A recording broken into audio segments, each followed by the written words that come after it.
హైదరాబాద్లో ఓ పాప మంచి విశ్వాసి చాలా బాధపడుతూ ఫోన్ చేసింది. ఏడుస్తుంది, ఎక్కుళ్ళు పెట్టి ఏడుస్తుంది. చదువుకోవడానికి వచ్చింది, హాస్టల్లో ఉంటుంది. వాళ్ళ నాన్న చాలా పేదోడు, పాపం అప్పులు చేసి ఆ పిల్లని పంపించాడు హైదరాబాద్లో చదువుకోవడానికి. ఇంకా చదువుకుంటుంది. ఇంకా ఈ కాలంలో పాత నోకియా ఫోన్ ఉంటుంది కదా, ఇట్లా ఒత్తుకునే ఫోను, ఆ ఫోన్ వాడుకుంటుంది, పాత ఫోన్. పాపం వాళ్ళ నాటి దగ్గర ఏం లేదు అసలు. నెలలు పంపించడానికే ఆయన చాలా ఇబ్బంది పడతాడు, అవస్థ పడతాడు. తనతో పాటు రూమ్లో ఇంకో పిల్ల ఉంది. ఈ పిల్ల కూడా ఇదే మందిరం పిల్ల. వీళ్ళిద్దరు ఊరు నుంచి వెళ్ళారు. ఇద్దరు నాన్నలు పేదవాళ్ళే, ఇద్దరు అప్పో సొప్పో చేసి పంపించారు వాళ్ళని. ఆ పిల్ల, ఆ వేరే పిల్ల, ఈ నాతో మాట్లాడిన పాప చూడడానికి చక్కగా ఉంటుంది. ఆ వేరే పాప యాపిల్ ఫోన్ తెచ్చింది ఒకరోజు. ఈ పాప చూసి, యాపిల్ ఫోన్ ఆడ నుంచే వస్తుంది నాకు. కొన్ని రోజులు అయిపోయిన తర్వాత ఆ పాప చక్కటి ల్యాప్టాప్ కొనుక్కుంది. ఎక్కడి నుంచి వస్తున్నాయే? ఇద్దరు విశ్వాసులే, మళ్ళీ ఇద్దరు బాప్తీసం తీసుకున్న వాళ్ళే.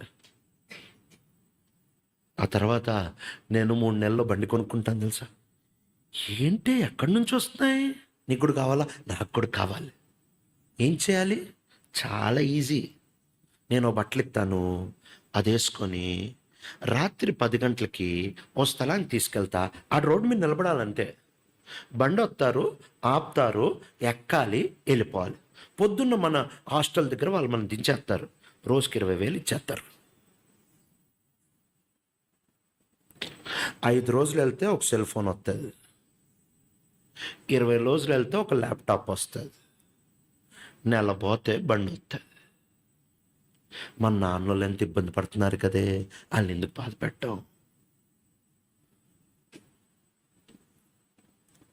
ఒక పక్కన పేదరికం, ఓ పక్కన విశ్వాసం చెప్పుకుంటున్న పిల్ల. మళ్ళీ ఇద్దరు కలిసి మందిరానికి వస్తారు. ఆరాధన అంటే ఈ పిల్ల అందుకుంటే అది ఈ ల్యాప్టాప్ కొన్న పిల్ల. మన పరిస్థితి బట్టి ఈ పిల్ల, అన్నా నేను చినిగిపోతున్నానన్నా, నువ్వు 100 రూమ్ మారని చెప్పా. ముందు రూమ్ మారు. ఎంత దారుణమైన ప్రపంచంలో జీవిస్తున్నాం తెలుసా మనం. చాలా జాగ్రత్త. ఓ పక్కన వాళ్ళ పరిస్థితి అంత అధ్వానం అయితే మన దగ్గర చిన్న చిన్నవి వస్తాయి. ఓ చిన్న అబద్ధం, ఓ చిన్న తప్పుడు సర్టిఫికెట్, ఓ చిన్న లంచం, ఓ చిన్న మోసం, ఓ చిన్న దాంట్లో కాస్త సర్దుకొని పోవడం. మరీ భక్తి అంటే అవ్వదండి. కాస్త డిసెప్టివ్ ఫిలాసఫీస్, మోసపరిచే ఈ మాటలు. అంతేకాదు, మానవుని ఆచారాలపై నిలబడిన మాటలు. పూర్తిగా మానవ ఆచారాలు. ఈ రోజుల్లో మనము క్రైస్తవులం అనుకుంటున్నాం, కానీ ఆచారాలు ఇంకా మన ఇళ్ళల్లో కూడా తారాస్థాయిలో ఉన్నాయి. యేసు ప్రభుని నమ్ముకుంటూనే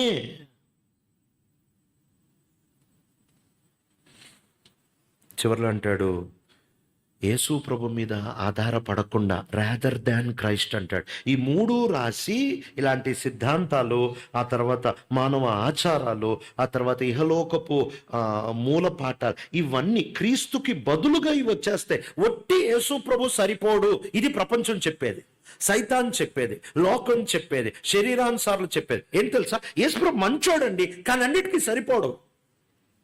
యేసు ప్రభు పాపాలు క్షమిస్తాడండి, కానీ జీవితానికి సరిపోడండి. అక్కర్లకి సరిపోడు, కుటుంబాలకి సరిపోడు, పిల్లల చదువులకి సరిపోడు. పచ్చి అబద్ధం. ఆయన సరిపోతాడు, ఆయన సరిపోతాడు. నీకు సరిపోతాడు, నీ కుటుంబానికి సరిపోతాడు, నీ పిల్లలకి సరిపోతాడు. బహుశా వాళ్ళలాగా నువ్వు ఒక ఫోను, ఒక ల్యాప్టాప్, ఒక బండి కొనకపోవచ్చేమో, కానీ ఈ భూమి మీద ఆయన మహిమ కొరకు బతకడానికి, ఆయన చిత్తం చేయడానికి, ఆయన రాజ్యాన్ని స్థాపించడానికి ఎంత కావాలో అంత జీవితానికి యేసు సాక్షాత్తు ససేమి సరిపోతాడు. కోట్ల మందికి సరిపోయాడు, నీకు కూడా సరిపోతాడు. యుగాలు మారుతాయి, తరాలు మారుతాయి, ఇన్ఫ్లేషన్లు పెరుగుతాయి, యుద్ధాలు వస్తాయి పోతాయి, ఆయిల్ రేట్లు పెరుగుతాయి, పెట్రోల్ దొరకదు, గ్యాస్ దొరకకపోవచ్చు, కానీ యేసు సరిపోతాడు. యేసు సరిపోతాడు. గ్యాస్ సిలిండర్ కథే చెప్పనా? మా మందిరంలో ఒక అక్క ఉండింది. ఆ అక్క చాలా చాలా కటిక పేద పరిస్థితి. ఇళ్ళల్లో పని చేస్తుంది. ఒక ఇల్లు వెళ్ళి వాళ్ళెవ్వరు ఇంట్లోనే ఉండరు, ఈమె ఇంటి తాళాలు ఇచ్చేసి వెళ్ళిపోతారు. ఈమె రోజు ఇల్లు వెళ్ళాలి, అన్నీ చేసుకొని రావాలి, అంతే. అన్నీ చేసుకొని రావాలి. ఈ ఇంట్లో గ్యాస్ అయిపోయింది, గ్యాస్ సిలిండర్ దొరకట్లేదు. ఇప్పుడు ఈమెతో పాటు పని మనుషులు ఏమన్నారంటే, అంతెందుకు ఇబ్బంది పెడతావు, వాళ్ళ ఇంటికి రోజు వెళ్తావు కదా, వాళ్ళ ఇంట్లో ఎట్లా ఎవరు ఉండరు, వాళ్ళు వేరే దగ్గర ఉంటారు, జస్ట్ ఈమె ఇల్లు అంతా క్లీన్ చేసుకుంటారు, వాళ్ళ తాళాలు ఈమె దగ్గర ఉంటాయి. వాళ్ళ ఇంట్లో వంట చేసుకో, గ్యాస్ ఉందిగా, 2 సిలిండర్లు వాళ్ళు ఏం చూస్తారా, పెడతారా? ఎంత రేంజ్లో ఈమెని ప్రేరేపించారు అని అంటే, ఈమె ఒకరోజు కూరగాయలు తీసుకొని పోయింది. ఆ ఇంట్లో కూరగాయలన్నీ తరిగేసింది. ఇక స్టవ్ వెలిగిద్దాం అనుకుంటుంది. లోపల నుంచి దేవుడు, అవసరమా? చిన్నపిల్లలు ఉన్నారు ఇంట్లో, గ్యాస్ దొరకట్లేదు. ఆ రోజు తీర్మానం తీసుకోవాలి. ఎవడు చూడ్డు. ఒకవేళ ఫోన్ చేసి, అమ్మ ఇట్ట గ్యాస్ అయిపోయింది, వంట చేసుకున్నా అనుకున్నా వాళ్ళు ఏమనరు. కానీ మనసాక్షి ఒప్పలేదంట. కోసిన కూరగాయలు మళ్ళీ కవర్లు అట్లానే వేసుకొని, నా పిల్లలకి పచ్చి కూరగాయలు తినిపించేస్తానని ఇంటికి వచ్చేసింది. ఇంటికి వచ్చేస్తే ఇంకో విశ్వాసి వీళ్ళకి ఫోన్ చేసి, నాకు సిలిండర్ వచ్చింది, ఫుల్గా ఉంది, నా దగ్గర ఖాళీ సిలిండర్ లేదు, ఏమనుకోకపోతే నీ దగ్గర సిలిండర్ తీసేసుకుంటావు, తర్వాత ఎప్పుడైనా నీ కుదిరినప్పుడు ఇవ్వు, డబ్బులు కూడా ఏం అర్జెంట్ లేదు, తీసేసుకో అని ఇంటికి తెచ్చి ఫుల్ సిలిండర్ ఇచ్చిపోయిందంట. యేసు పనిచేస్తాడు. ఆయన పని చేయడం అనేది పెద్ద అబద్ధం. నీ హోల్ లైఫ్కి పనిచేస్తాడు ఆయన. అన్నిటికీ పనిచేస్తాడు. నీ అక్కర్లకు పనిచేస్తాడు, నీ చదువుకు పనిచేస్తాడు, నీ జ్ఞానానికి పనిచేస్తాడు, నీ ఉద్యోగానికి, నీ ఇంటర్వ్యూకి, నీ సెటిల్మెంట్కి, నీ పెళ్లికి, నీ నీ నీ కుటుంబానికి, నీ సంసారానికి, నీ సమాధానానికి, నీ పిలుపుకి, నీ సేవకి, నీ నీ నీ పరిచర్యకి, నీ రోగానికి, అన్నిటికీ యేసు సరిపోతాడు. యేసు సరిపోడు అని చెప్పి ప్రపంచం చెప్తుంది. ఒక పక్కన అబద్ధపు ఫిలాసఫీస్, సిద్ధాంతాలు తీసుకొని చెప్తుంది. ఇంకో పక్కన నువ్వు ఇంకా ఎక్కడ ఉన్నావు, మేము చూడు ఎక్కడున్నావు, నువ్వు వెళ్ళు, నాకు అవసరం లే, యేసు ఇవ్వనిది నాకు అవసరం లేదు, నేను నేను నేను పచ్చి కూరగాయలే తినుంటాను, కానీ నాకు యేసు ఇవ్వని గ్యాస్ సిలిండర్ అవసరం లేదు. యేసు సరిపోతాడు. ఆయన సరిపోడు అనేది అబద్ధం. ఆయన సరిపోతాడు. అందరిలాగా బతకవేమో, కాస్త తక్కువ బతుకుతావేమో, ఎందుకంటే మనం ఇక్కడ వాళ్ళం కాదు కదా, మన దృష్టి అక్కడ ఉంది కదా. యేసు సరిపోతాడు.